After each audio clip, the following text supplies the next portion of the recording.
તાલધ્વજ નગર તળાજા ઈસવીસન 468થી 788 વલ્લભી સામ્રાજ્યના સૂર્યવંશી મૈત્રકોના સમયના વલ્લભી રાજ્યમાં બૌદ્ધ ધર્મ હીનયાન સંપ્રદાયના 108 બૌદ્ધ મઠો ધર્મ શિક્ષણ માટે બનાવાયેલ. તે પૈકી એક મઠ તાલધ્વજગીરી બનાવેલ. ડુંગર ઉપર બૌદ્ધ ગુફાઓ. ઈસવીસન 775 વલ્લભીના રાજવી ધારાદિત્યજીના વંશઘરો વલ્લાદિત્ય વૃતકેતજી થી ઉગ્રસેનજી ઉગાજી ઈસવીસન 830થી 980 વચ્ચે તળાજા નગર વસાવી રાજગાદી સ્થાપી. એભલજી અણાજી વગેરે ઇતિહાસ પ્રસિદ્ધ રાજવીઓએ તળાજા રાજ્ય વિકસાવ્યું. ઈસવીસન 1203થી જગમાલજી મહેર મહારાજા મહિષજી મહેર વગેરે મહેર જ્ઞાતિના રાજવીઓએ રાજ્ય કર્યું.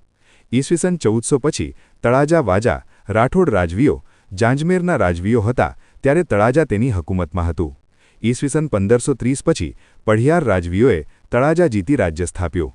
ઈસવીસન 1770થી ઈસવીસન 1772 ખંભાતના નવાબના આધિપત્ય નીચે તળાજા રાજ્ય રહ્યું છે. ઈસવીસન 1772માં ભાવનગરના ગોહિલ રાજવીએ તળાજા જીતી લઈ ભાવનગર રાજ્યમાં ભળવ્યું. તે 1947 શ્રી વખતસિંહજી રાજ્ય પ્રજાસત્તાક ત્યાં સુધી ભાવનગર રાજ્યનું પરગણું રહ્યું છે. ભારત 1947થી શહેર સુઘરાઈ મ્યુનિસિપાલિટી નગર પંચાયત નગરપાલિકા સ્વરૂપે પ્રશાસન રહ્યું છે.